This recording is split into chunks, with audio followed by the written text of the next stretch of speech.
ओम नमो भगवते वासुदेव। आप सभी भक्तों का हमारे चैनल में स्वागत है। भक्तों, आज आप सुनेंगे वैशाख माह की कथा, अध्याय 7। श्री नारद जी बोले कि मिथिलापुरी का धर्मात्मा राजा इस अद्भुत चरित्र को देख आश्चर्य से हाथ जोड़ सुखपूर्वक बैठे हुए ब्राह्मण से कहने लगा। मिथिलेश बोला, हे महात्मन, मैंने ये बड़ी अद्भुत बात तथा महात्माओं का बड़ा आश्चर्यमय चरित्र भी देखा, जिनके धर्म के प्रताप से इक्ष्वाकुवंशी राजा की मोक्ष हो गई। इस धर्म को विस्तार से सुनने की मुझे बड़ी अभिलाषा है। हे विद्वान, आप कृपा करके मेरे सामने विस्तार पूर्वक कहिए, इसके सुनने में मेरी बड़ी अभिलाषा है। राजा के इस प्रश्न को सुनकर महात्मा श्रुतदेव धन्य है यह कहकर राजा की प्रशंसा करने लगे। श्रुतदेव बोले कि हे राजर्षि, तेरी बुद्धि बड़ी ठीक है, जिसके कारण वासुदेव भगवान के प्यारे धर्मों को पूछने के लिए तेरी लालसा हुई है।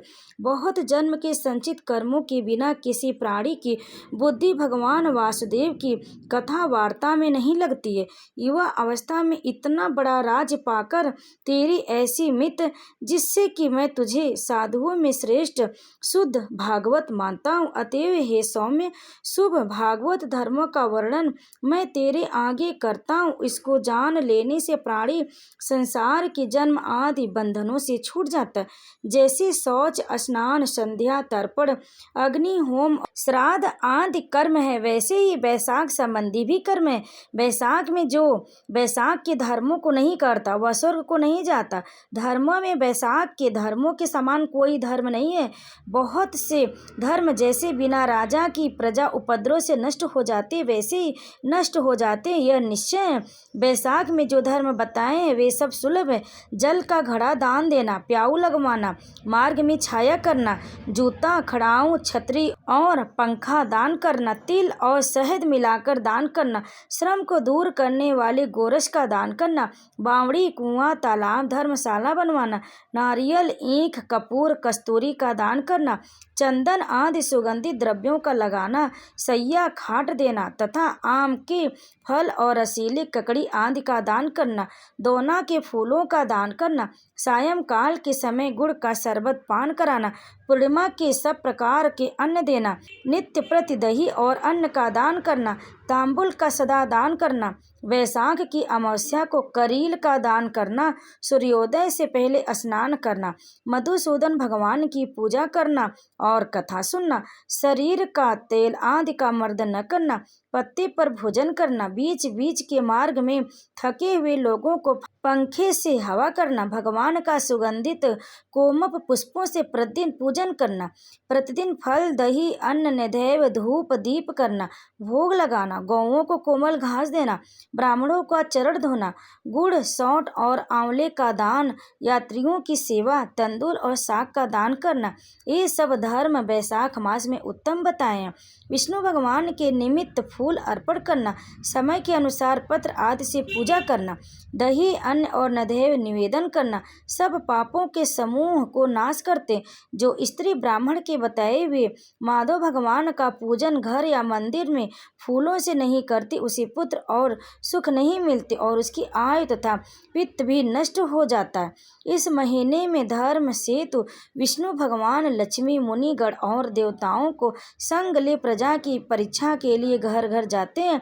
जो मूढ़ इस समय इनका पूजन पुष्प आदि से नहीं करता, वह रौरव नरक में पड़ता है, फिर 5 बार राक्षस की योनि पाता है।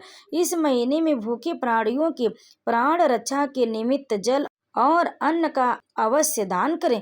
जल का दान न करने से पशु योनि की प्राप्ति होती और अन्न का दान न करने से पिशाच बनता है। अन्न का दान करने की एक अद्भुत कथा है। हे राजा, मैंने तेरे सामने कहता हूँ, यह मेरी अनुभव की हुई है।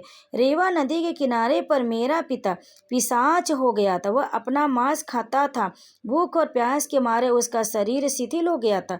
छायाहीन सेमर वृक्ष के पास अन्न न मिलने के कारण उसकी चैतन्य नष्ट हो गई थी। पूर्व संचित दुष्ट कर्म से उसकी क्षुधा और तृष्णा बढ़ गई तथा उसकी कंठमाला का छिद्र बहुत ही सूक्ष्म हो गया था और कंठ के बीच में मांस खड़ा हो गया था, जिससे ऐसी पीड़ा होती थी जिससे प्राण जाने का भय था। कुआं, बावड़ी और तालाब के शीतल जल को देख वह उसे विष समझता था। मैं गंगा यात्रा के निमित्त जा रहा था, तब मैं देवयोग से रेवा नदी के किनारे पर पहुंचा। वहां यह अद्भुत दृश्य देखा कि सामली की वृक्ष की जड़ से एक पिशाच बैठा हुआ अपना मांस खा रहा। वह बुरी तरह से प्यासा प्यासा चिल्लाता था, अपने कर्मों के कारण भूखा प्यासा सोच में पड़ा हुआ था। वह पापी मुझे मारने दौड़ा, परंतु मेरे तेज से मारे निहित हो गया और मेरे हृदय में दया उत्पन्न हुई। तब मैंने उससे कहा, डर मत, तू कौन है? जल्दी कह, मैं तुझे इस कष्ट से अभी छुड़ा दूंगा, दुखी मत हो। मैंने जब ऐसे कहा तब वह मुझे अपना पुत्र न जानकर कहने लगा कि पहले अनर्त देश में भूराव एक नगर था। मेरा नाम मैत्र था और संस्कृत गोत्र में उत्पन्न हुआ था।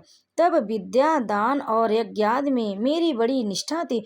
मैंने संपूर्ण विद्या पढ़ी और पढ़ाई। मैंने संपूर्ण तीर्थों में स्नान किया। हे अंग, मैंने भिक्षा के लोभ के कारण बैसाख में अन्न दान नहीं किया। इससे मेरे विचार में यही आता है कि इसी हेतु मुझे पिशाच की योनि मिली है और कोई कारण नहीं है। अब मेरे घर पर श्रुतदेव नाम का मेरा पुत्र है, जो बड़ा ख्यातिवान है। उससे मेरी दशा यह कह देना कि तेरा पिता अन्नदान न करने से पिशाच योनि हो गया है। नर्मदा नदी के तीर पर वृक्ष की जड़ में बैठा है, स्वर्ग नहीं गया है, बड़ा दुखी है और अपना मांस भक्षण करता है। अतः पिता की पिशाच योनि छुड़ाने के लिए वैशाख में प्रातः काल स्नान करके विष्णु की पूजा और भक्ति पूर्वक जल से मेरा तर्पण करे, फिर किसी श्रेष्ठ ब्राह्मण को अन्न का दान करे, जिससे मैं विष्णु पद को प्राप्त होऊंगा। यह सब कथा मैंने तुम्हारे सामने कही है। जो तुम मुझ पर इतना दया करोगे तो तुम्हारा कल्याण होगा। ऐसे अपने पिता की बात सुनकर मैं दुख के मारे उनके पांव पर बहुत देर तक लकड़ी की भांति पड़ा रहा और बार बार अपनी निंदा कर नेत्रों में आंसू भर कहने लगा, हे पिता, तुम्हारा पुत्र मैं ही हूँ। देव योग से यहाँ आ गया हूँ। ब्राह्मणों के कर्म से श्रेष्ठ कोई नहीं होता। जिससे पत्नीश्वर के मोक्ष न हुई तो तुम अब यह बताओ कि किस कर्म से तुम्हारी मुक्ति होगी, मैं वही करूँगा। तब प्रसन्न हो वह कहने लगे कि यात्रा करके शीघ्र घर जा। मेष की संक्रांति में विष्णु भगवान के निमित्त अन्न अर्पण करके किसी श्रेष्ठ ब्राह्मण को अन्न दान देना, जिससे सकुटुंब को मेरी मुक्ति हो जाए। पिता की आज्ञा के अनुसार मैंने तीर्थ यात्रा करके घर आ बैसाख के महीने में अन्नदान किया। तब मेरे पिता मुक्त हो विमान पर चढ़ मुझे आशीर्वाद देकर विष्णु लोक को चले गए, जहाँ से फिर नहीं आते। इसलिए अन्नदान सब शास्त्रों में बड़ा धर्म कहा है। हे राजन, यह सब धर्मों का सारभूत है जो मैंने कह दिया। तेरी इच्छा अब और किस बात को सुनने की है, वह पूछ, मैं तुझसे सत्य कहूँगा। जय श्री हरि। भक्तों, यह अध्याय यहीं पर समाप्त हो। इस अध्याय को अंत तक श्रवण करने के लिए आप सभी भक्तों का बहुत बहुत धन्यवाद। आगे की कथा अगले वीडियो में अवश्य सुने। तब तक आप सभी भक्तों पर श्री हरि कृपा सदैव बनी रहे।